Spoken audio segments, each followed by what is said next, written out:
Hello everybody, back again for another video. This video we're going to be talking about magnet spacing, magnets, downforce, things of that nature, and the dreaded downforce discussion. Yeah, the downforce has is a big topic, has been for a few years now.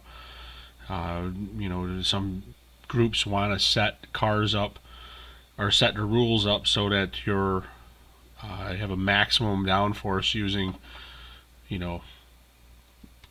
this is the Peter Doan meter.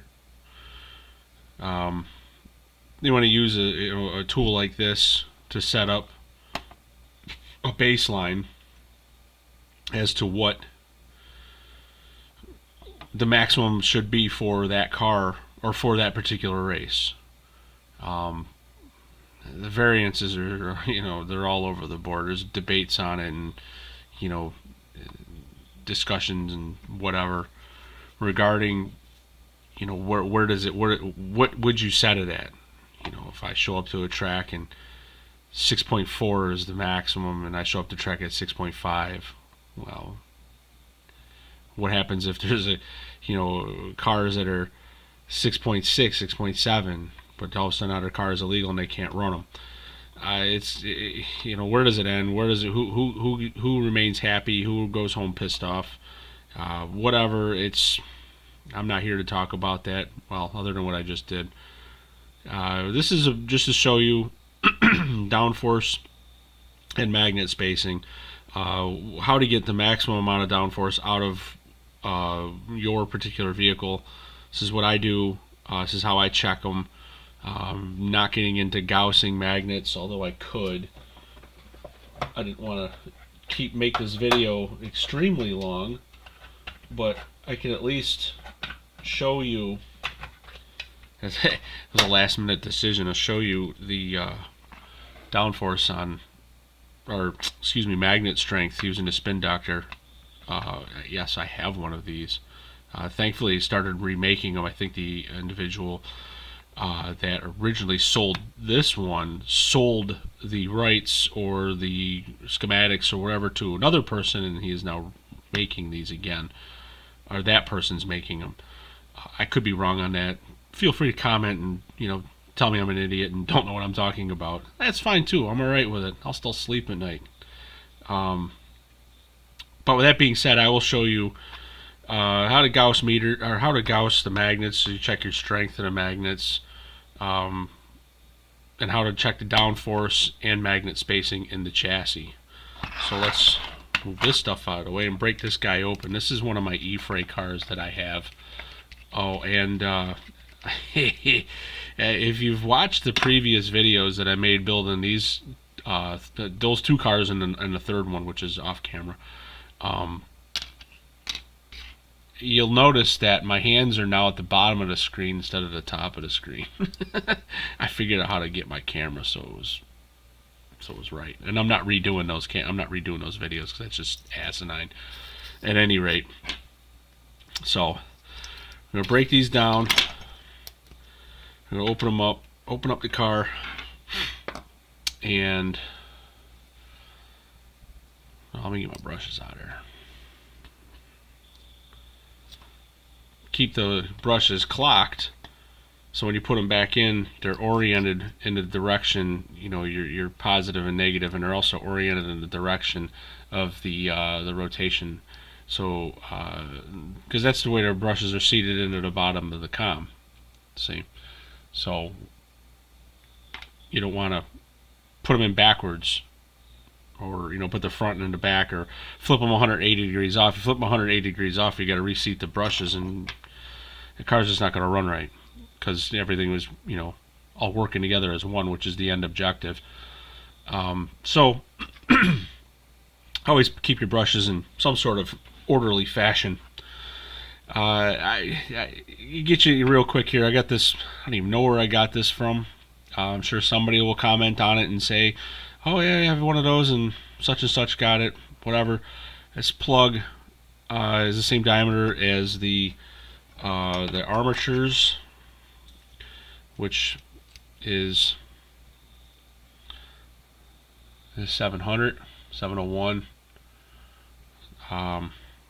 Should be about 700, but it's 701 regardless. That's what you're reading there, because that zeroed out. 705. Where are we? What are we doing here? Make up your mind. All right, there we go. 701. I think it should be 700, but at any rate, with the outside diameter of the armature, it's the minimum diameter of that's allowed. I believe it's the inner diameter of the tub. So when you mic the inside of the tub, 710. So it'll fit in there, but at any rate, if I'm not mistaken, it's the minimum diameter that you're supposed to have to put your for the magnet spacing. So you can't go too close, which would be the result of sanding these edges here of your magnet to get it closer to the arm. That's a performance thing. Obviously, the closer the magnet, the more power, the more strength you have. The more strength of the magnet and the more power you'll get out of it because it's closer to the armature. But too close will get you disqualified. Ask me how I know. And that's why I was going through this car and I put my plug in there and it didn't fit. See how it fits now, right? Fits perfectly. You're supposed to get it in there pretty smooth. And if you don't have any shims on the magnets, you're going to want to push on both ends, your thumb and index finger on both ends of the magnets and squeeze them towards the middle of the chassis. These magnets aren't flopping around anywhere, they're shimmed. And this one's shimmed oddly, and I will show you. And you should be able to slide the plug in and out of there. And now why I say this thing is shimmed oddly, because I have shims, which my shims are pieces of tape, just orange masking tape, body tape from Body Shop. Why is it there, you ask? Well, it's there because this unsanded magnet, and I'll actually take this off. I'll just redo the tape on them. I really don't care. To show you the issue that I had, it wasn't with goddamn tape won't let go of me. It's like a bad booger. Anyways, it wasn't this chassis. It wasn't this magnet. These pair of magnets. It was actually an older pair of dash magnets, white and blues, not the Killer Bees, which this is obviously a yellow Killer Bee. Excuse me. But this magnet has not been sanded. Okay. Meaning this surface hasn't been sanded. You can look at it if I get up here close and it'll focus. There's no scuffy marks on there, right? And if there was scuff marks, you would see swirl marks on it. And that one actually, after I look at it, that actually is sanded. Ha! No shit. Let's take another Killer Bee that I have just loafing around, and you can see the difference in the two. That magnet has been sanded. You see the difference. Apparently they didn't want to be that close to each other. But you can see the difference in the magnets. First off, most of the dash magnets on his yellows have, I just got a plethora of them here. I'll just show you. They all have grains, the striations down the center. If you look at the center of the magnet, you see these striations, and they'll have them on the edges too. Okay, and I even see the paint overspray on it as another indicator. This magnet doesn't have that. This is an older Killer Bee. As you can see, the color is slightly off. That has not been sanded. But these other ones also have not been sanded. You can see the striations in them. Okay. So the purpose again of behind, I have to look back into that. That's sanded a lot. At any rate, the purpose behind sanding said magnets is to, like I said, get them closer to the armature. But if you sand it too much, then you're going to have to do what I did, which was put some tape on there. And it's perfectly legal. You can use any non-magnetic material, plastic, Lexan. I'm a firm user of tape. I've been using it for years. Like I said, use regular old masking tape, use painter's blue tape, whatever you want that'll sit in there that's non-magnetic.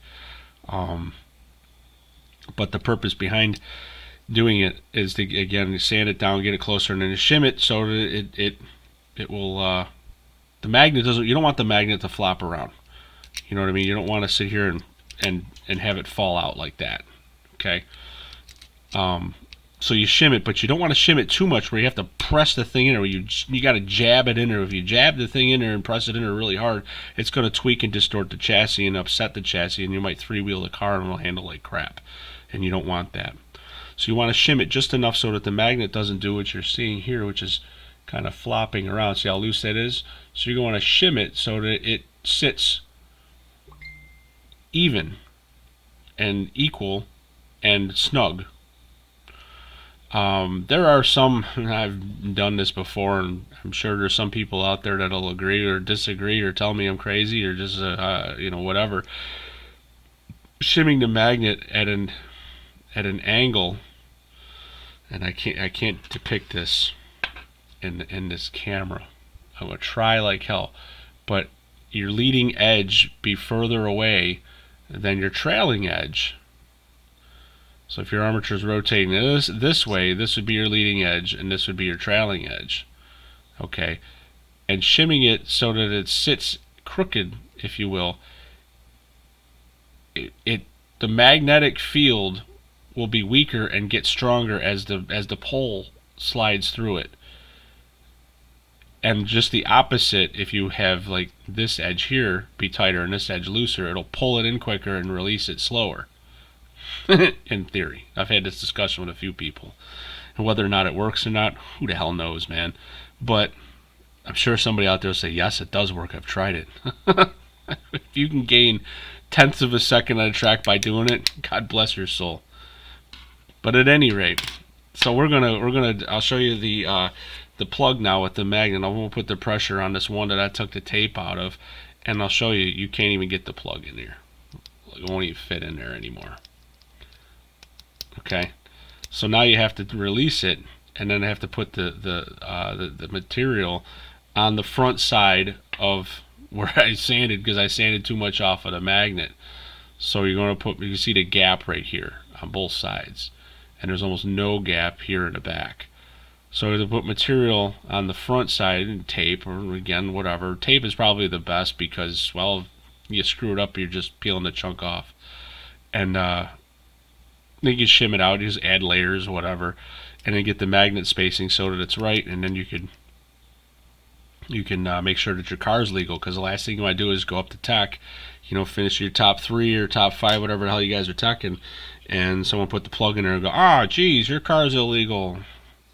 It's happened to me. It's a good feeling. Kick ass, and the plug barely fit. It fit in there, but it was a little too snug apparently for tech. So I got the old axe, and that win never came home with me, which sucked because I had a lot of fun that day. I still had fun regardless, but nonetheless, you want to win. You want to, if you win, you want to keep your win. You don't want to get disqualified. So what I'm going to do is I'll show you how I shim the magnets, and I'm just going to shim the back side of this real quick. And I just take, this is my 3M masking tape. This stuff is like stupid expensive. I use this for masking my bodies off. And shimming my magnets, because I don't have to put a lot on there. I mean, it's dumb thin. You can see I lay it on there, it's almost see-through. So you can put a couple layers on and still get away with it. It's not as thick as like painter's blue tape. Just take a X-Acto knife and slice my finger open, and just give a little bit of a score like that, and it comes right off. Alright, now because there's so much of a gap, and again, I had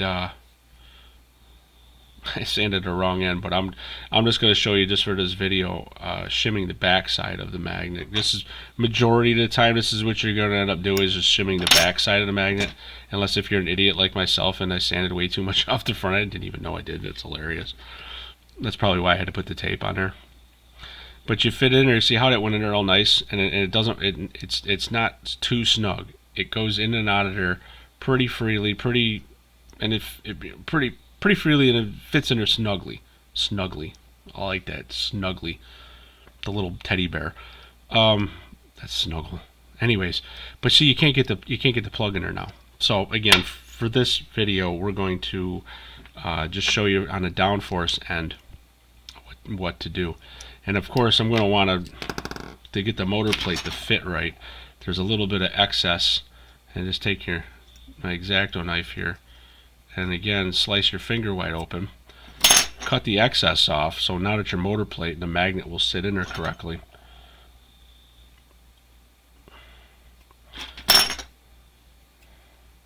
You can do, good Lord, you can cut a piece of tape just straight, like on a piece of, on a mirror or something, or on a piece of glass, and cut it out to your size, or Jesus, if you don't have tape this thin, wide, this wide, and you have regular, 1 inch wide or ½ inch wide, you can, cut it out accordingly, however you need to. Just use a pair of scissors, figure it out. It's it's not rocket science. Oh my God, I got something stuck in my throat. So I'm going to show you, before I do the downforce end of it, I'm going to show you with the spin doctor here how to Gauss magnets, or at least check the strength of it. These particular magnets here, as you can see, are 1108. This one's 1108. What I end up doing is, your plus is where you're going to read, you're going to get your reading, and I usually carry it down the middle,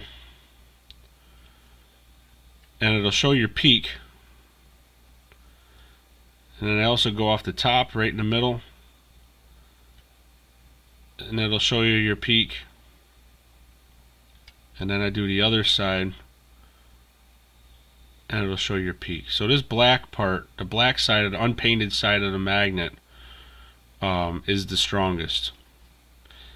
Okay, I've gone down the road of labeling every magnet and indexing them on a piece of paper, and I'm like, because I go from, here, this is your reading there, and reading there, let it clear out.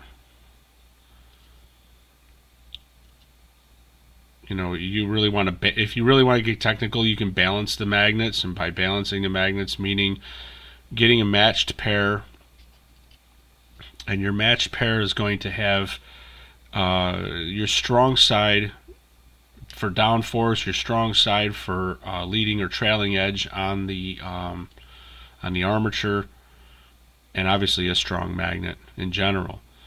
This particular one, as you can see, is pretty.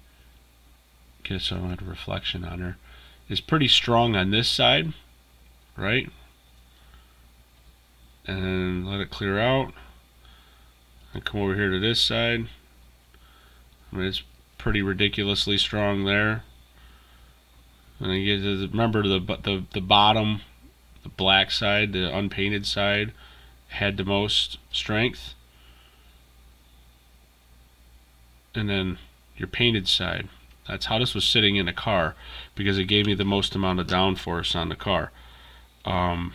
So it's going to sit like this, and we're going to have our strong side of that magnet when it was was over here. The strong side in the radius is on this side, and the strong side is on the bottom. So if you have a matched magnet to go into the back, this is the painted side and the non-painted, which obviously non-painted has a stripe, so it's technically painted, but it's not. At any rate, Um, we can go ahead and check this and figure out where that's at. I don't even remember what the other one was. Oh, sorry. And then we'll come over here to this side. Let it zero out. 1237.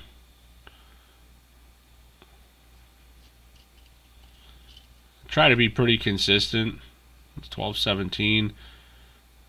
Then the painted side across the top, right in the middle of the top, and you're about that 1158. 1245. We'll check that again. Yeah, it's you know, doing this is so inconsistent because you have so many variables of error, and the errors are what's flapping around your screen. You know, to getting exactly the same every single time is pretty impossible. But you know, I just run it over, check an average. I'm like, okay, well, this one's pretty damn good. This one's, we'll call it 1300 on the painted side. And you go to non-painted side, 1358. Yeah, oh, there you go. There's a 1431. Like I said, take a couple tries, couple passes, and just get yourself with somewhere that it's got good numbers. You know what I mean? Or it's like, oh, all right, cool. That thing's pretty strong. So this particular magnet was pretty equal on either side of the radius. That's also been sanded. But the painted side wasn't as strong as the non-painted side. Or was it? I don't know. We'll find out here in a minute. We turn off the old spin doctor.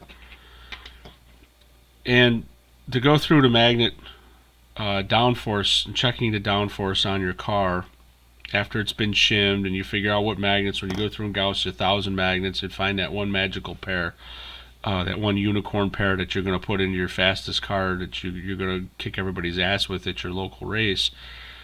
You got them in there. Now you got to figure out how much downforce you got. So in order to do anything to complete said magnet field, because if you just put it in there without the armature in it won't get any reading at all, and I'll show you. I'll only get a reading, but it won't be right. The meter that I use is the Peter Doan meter. I call it the Peter meter. I'm sure many other people do also. It's just a downforce meter. I've made one of these before, but nothing of this, I don't want to say caliber. He's a little bit more intricate with the rails. I had a solid piece of steel on there. It was pretty excessive. But it's the same meter, regardless of the fact that this is what everybody, I don't want to say everybody, this is what a lot of people use. It's pretty consistent. There is a lot of variables. It's not it's a calibrated 5.0. I mean, it's not a high dollar, very expensive,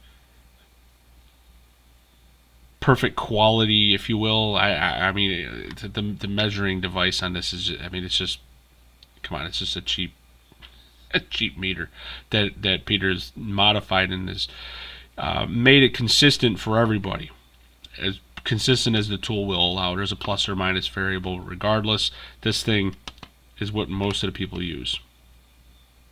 Okay, so we hit the tare, got it down to 0. I make a liar out of me. There we go. Oh, you know why? Because I had the car next to me. Or did I lift? Oh, I put it up in an angle. Yeah, see, put it at an angle and it changes the damn.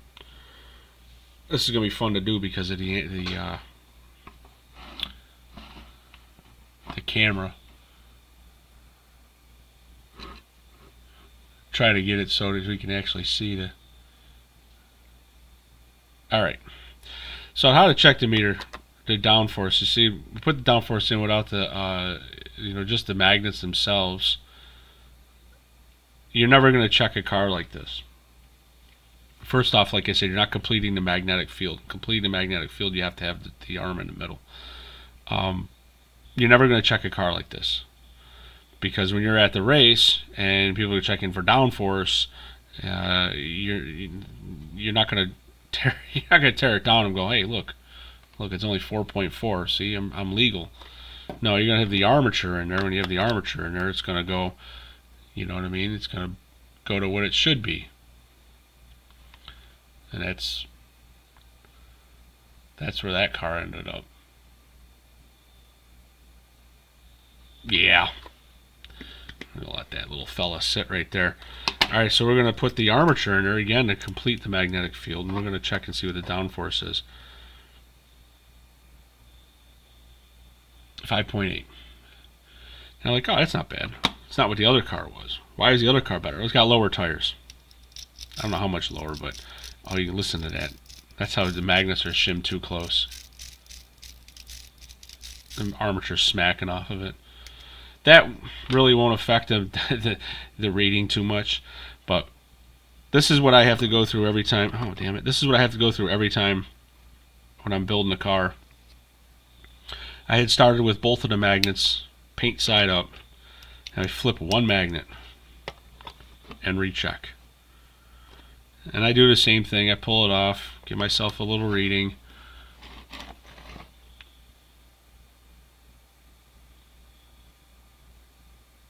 Let's see if that'll work a little bit better. There you go. I pull it off, turn the light off around the camera. I pull it off, get it, just take like an average, if you will. Do it 3-4 times, 5 times, so you can get a decent average. And once it hits hold, you're like, oh, alright. That means it's done calculating. And hold is up here in the top corner. So you have 5.8 with that set up like that. That's paint side down in the back, paint side up in the front. Let's flip the yellow one. And see what the reading is. Changed a whole lot, didn't it?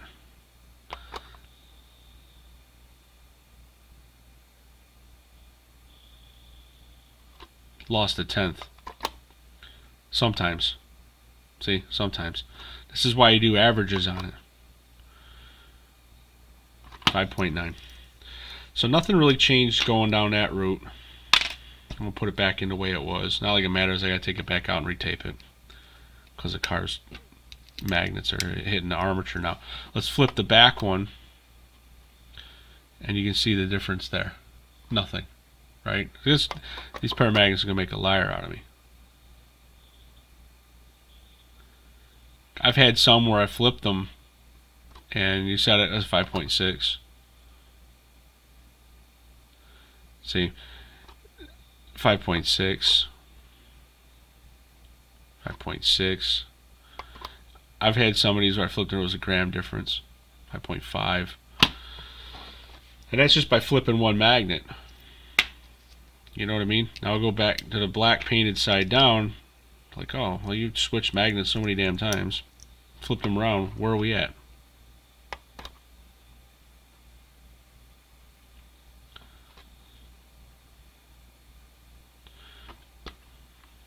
Gotta zero that out. There you go. Nothing like starting a half a gram down. Like, man, that's low. That's really low. You were minus a half a gram. Starting minus half gram. So this is just a lot of trial and error. Sometimes you'll get magnets that are doing exactly like this, which is a real royal pain in the ass. Like, wait a minute, I was reading 5.9 before, now it's reading 5.8, 5.7. Like, this doesn't make any sense to me. I'm just so confused. It's just the joys of tuning a car. I've had, like I said, I've had some magnets that were, and they were all over the board. I'd put them in, one magnet would be 6.0 and the other would be, you know, they flip it over and it does 5.2. I just grabbed a different one, different black magnet. And you see that one, I'm up 6.1 just by changing that one magnet out. Not knowing what the Gauss was on that magnet. This is a newer one too. Not knowing what the Gauss was on that magnet.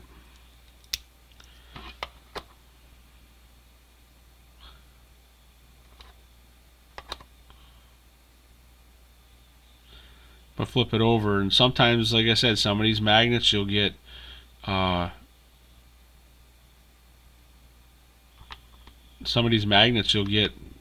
huge drastic change from top to bottom.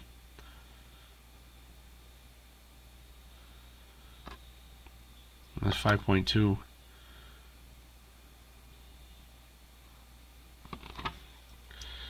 Let's flip that one back over. I might actually leave this magnet in this car now.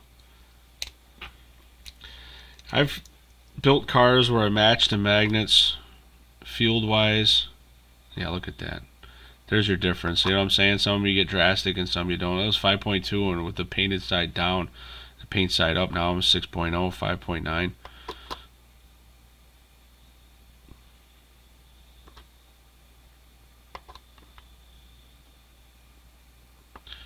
And 5.6. Come on, man. Stop messing with me. Stupid ass thing.